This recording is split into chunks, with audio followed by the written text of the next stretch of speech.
الرجيم بسم الله الرحمن الرحيم إنا أعطيناك الكوثر فصل لربك وانحر إنا سألناك هو الأبتر সমস্ত গুণগান সেই মহান আল্লাহ রাব্বুল আলামিনের জন্য, যিনি আজ আমাদেরকে এই ঈদগাহে একসঙ্গে ঈদের সালাত শেষ করার পরে খুতবা শোনার তৌফিক দিয়েছেন। তাই সংক্ষিপ্ত বলি আলহামদুলিল্লাহ। তারপরে পরে আমার নবী তথা সারা বিশ্বের নবী নবী হযরত মুহাম্মদ সাল্লাল্লাহু আলাইহি ওয়াসাল্লামের উপর শত সালাম ও শান্তির দ্বারায় ঝরঝর করে বিবর্ষিত হোক। সকলে বলুন আল্লাহুম্মা আমিন। আল্লাহুম্মা সাল্লি আলাইহি আল্লাহুম্মা বারিক আলাইহি। সম্মানিত উপস্থিতি, হাজারান মজলিস, আমরা প্রত্যেক বছরই আমরা এই ঈদুল আজহা আমরা কিন্তু সুন্দরভাবে ঈদগাহে হোক কিংবা মসজিদে হোক আমরা সালাত আদায় করি, তারপরে আল্লাহ রাব্বুল আলামিনের জন্য আমরা কুরবানি করি। আজকের এমন কিছু বড় ধরনের বক্তব্য আপনাদের কাছে রাখবো না, শুধু গুটি কয়েকটি কথা, মূল্যবান কথা আপনাদের কাছে রাখবো ইনশাআল্লাহ। আমরা প্রত্যেকেই জানি, প্রত্যেকটি মানুষ জানি যে প্রথমতম হাবিল এবং কাবিল কুরবানি করে একটি মহিলার জন্য, একটি মহিলার জন্য, যে মহিলাটির নাম হলো আকলিমা। কিন্তু এই কুরবানির সিলসিলা সম্পূর্ণরূপে সুন্নত রূপে করতে হবে, এই রূপে জারি হয় হযরতে ইব্রাহিম আলাইহিস সালামের পরে।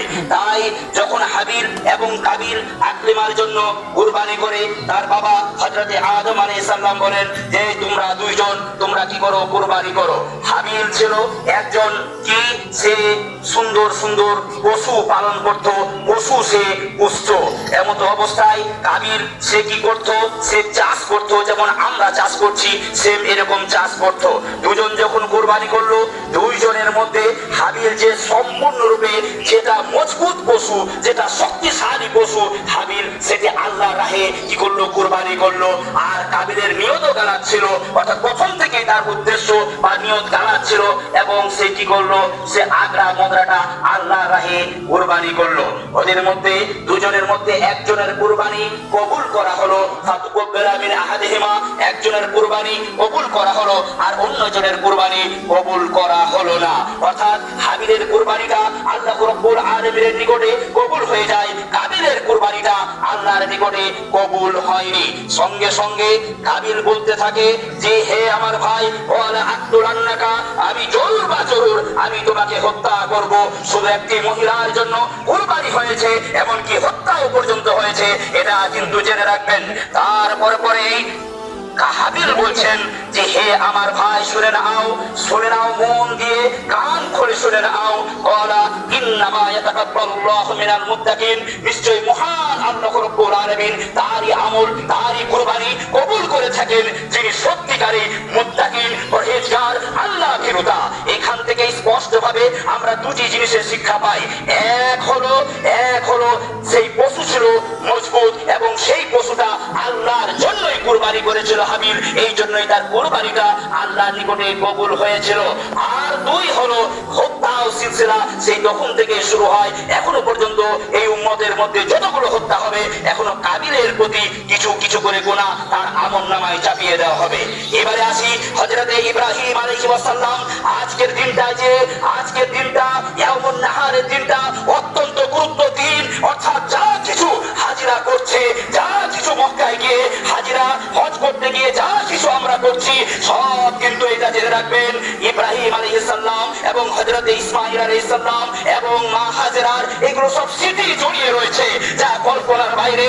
যা আপনারা জানেন যে হযরতে ইব্রাহিম আলাইহিস সালাম তিনি প্রায় আল্লাহর কাছে বারবার চেয়েছিলেন, রব্বি হাবলি মিনাস সালিহিন, হে আল্লাহ আমাকে একটা ভালো সুসন্তান প্রদান করো, হে আল্লাহ তুমি আমাকে একটা সুন্দরতম সন্তান দান করো।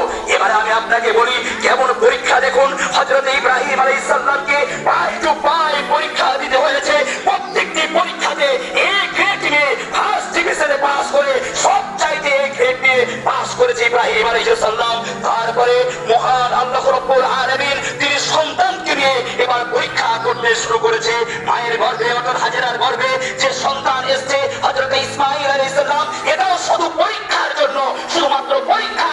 এই পরীক্ষাকে নিয়ে সন্তান মহান আল্লাহ রাব্বুল আলামিন মা হাজেরার গর্ভে ইসমাঈল আলাইহিস সালামকে দিয়েছিল। তারপরে আপনারা জানেন ইয়াউমুত তারবিয়া, আমি লম্বা চওড়া ঘটনা আছে, আমি বেশি লম্বা চওড়া ঘটনা আমি আপনাদেরকে বলতে চাইছি না, যেটা যেটা মেন একবারে ভূমিকা, যেটা আপনারা বুঝতে পারবেন, সেইটুকু আমি আপনাদেরকে বোঝাতে চাইছি। ঠিক আপনারা অনেকে জানেন, বাচ্চা হওয়ার সাথে সাথে প্রায় 80 বছর পরে হযরত ইব্রাহিম আলাইহিস সালাম প্রায় 80 বছর, কেউ বলছে 85, কেউ বলছে 83, বৃদ্ধকালে একটি সন্তান মহান আল্লাহ রাব্বুল আলামিন হাজেরার গর্ভে দিলেন। তারপরে সেই সন্তানকে দেওয়ার সাথে সাথে পৃথিবীর বুকে যখন ভূমিষ্ঠ হয়েছে, কেমন নবী ছিল, এই জন্যই আল্লাহ রাব্বুল আলামিন তিনি তাকে খলিলুল্লাহ টাইটেল পর্যন্ত দিয়েছেন। আপনি অবাক হয়ে যাবেন, কে এমন বাবা আছে যে তার সন্তানকে কুরবানি করার জন্য প্রস্তুত থাকবে? কে এমন শক্তি আছে, এমন মা আছে যে সন্তানকে সুন্দর করে সাজিয়ে দিবে, যে মিনার ময়দানে পাঠিয়ে দিবে? এমন মা কেউ নেই। তারপরে আবার বৃদ্ধকালে সন্তান পেয়েছে। ঠিক বাচ্চা অবস্থায় আল্লাহর তরফ থেকে হুকুম এসছে যে যাও, দেখে যেখানে কেউ নেই, নির্বাসন বলা যায়, একবারে ফাঁকা মরুভূমি, সেইখানে ছোট অবস্থায় যখনই ভূমিষ্ঠ হয়েছে, হাজেরাকে আর ইসমাইলকে ওখানে রেখে দিয়ে চলে এসছে। কিন্তু এটা আল্লাহর হুকুম। তারপরে যখন সেই বাচ্চা একটু হাঁটতে শিখলো, ওলামারা বলছেন ঠিক 10 বছর, কেউ বলছেন 13 বছর, কেউ বলছেন 12 বছর, এক কথায় 10 বছরের পর হাঁটতে শিখলেন। হযরত ইব্রাহিম আলাইহিস সালাম মনে মনে ভাবলেন, এটাই হলো আমার লাঠি। এই যে বৃদ্ধকালের আমার একটা লাঠির প্রয়োজন হয়, প্রত্যেকেরই যে লাঠির একটা প্রয়োজন হয়, এই লাঠি এটা হলো আমার সাহারা, এটাই হলো আমার লাঠি। এর কাঁধে হাত দিয়ে আমি এখান ওখান যেতে পারবো, কার না আশা থাকবে বলুন? ঠিক আল্লাহর তরফ থেকে আবারও হুকুম চলে এলো, যে হে ইব্রাহিম, প্রথম দিন ইয়াউমুত তারবিয়া অর্থাৎ 8 জিলহিজ্জা স্বপ্ন দেখছেন।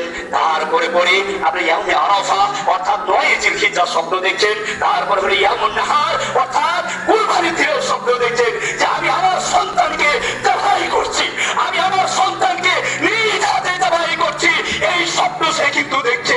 তারপরে কি করছেন? কলিজার টুকরা তো স্বপ্ন দেখেছে, যেহেতু নবীরা যেহেতু স্বপ্ন দেখেছে, সেই স্বপ্ন সত্য, কখনোই মিথ্যা হতে পারে না। ঠিক ইব্রাহিম আলাইহিস সালাম প্রস্তুতি নিয়ে নিলেন যে আমি আমার সন্তানকে নিজ হাতে জবাই করব। যদি আল্লাহর হুকুম থাকে আমি মানতে রাজি। আমি চাই না আল্লাহর চাইতে আমি আমার এই সন্তানকে বেশি মহব্বত করতে, বেশি ভালোবাসতে আমি চাই না। আমি এই সন্তানকে আল্লাহর রাহে কুরবানি করব। সন্তানের কাছে গিয়ে বলছে,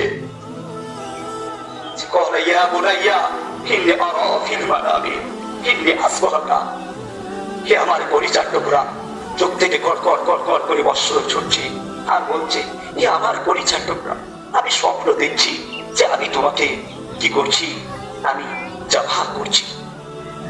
তোমার কি মতামত বলো? যদিও আমি বাবা, কিন্তু উপায় নেই, এটা আল্লাহ রাব্বুল আলামিনের হুকুম যে আমাকে তা পালন করতে হবে।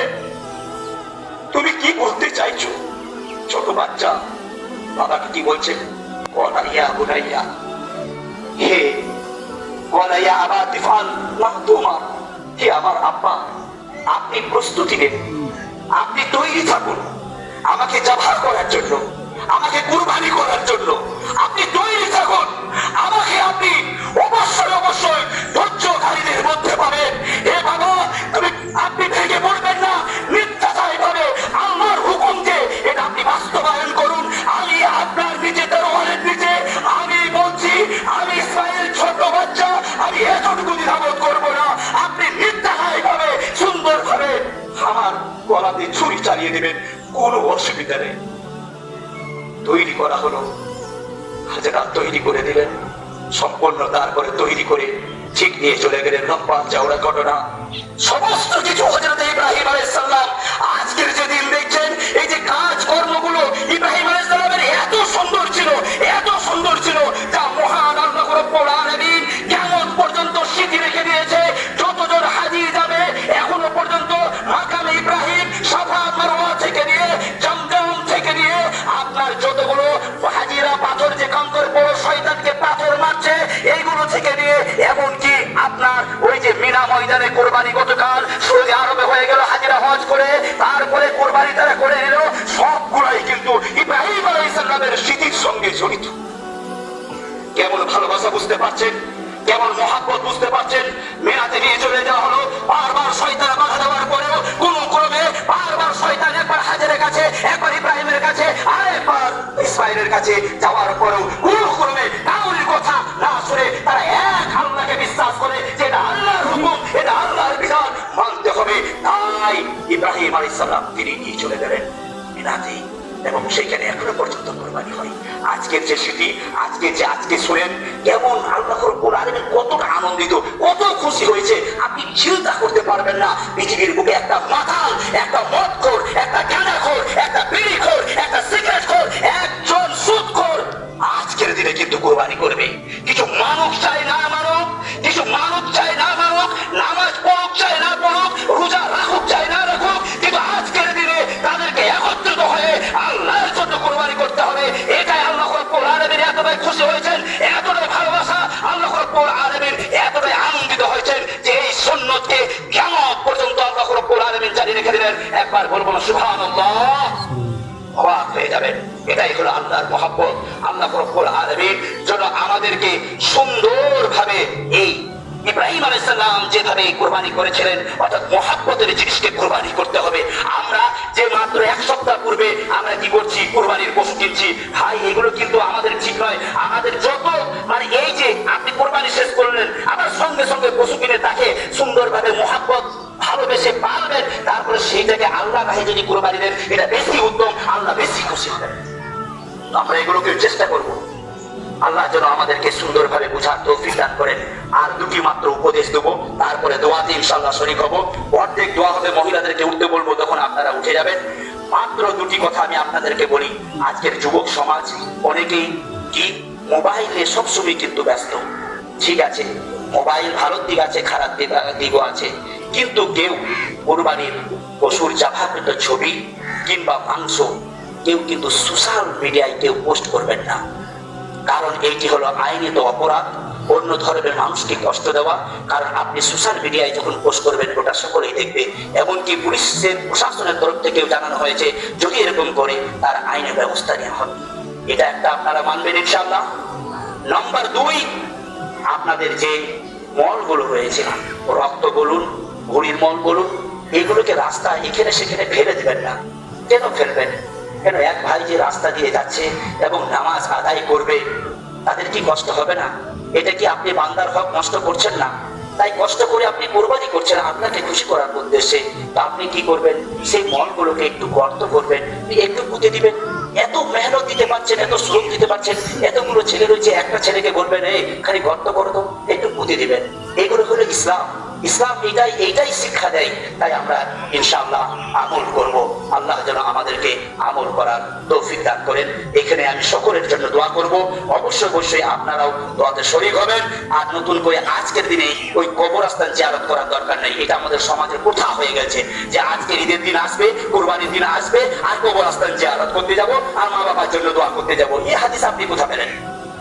এই হাদিস আপনি কোথা পেলেন? এটা নতুন হাদিস। কোনো হাদিস এরকম নয়।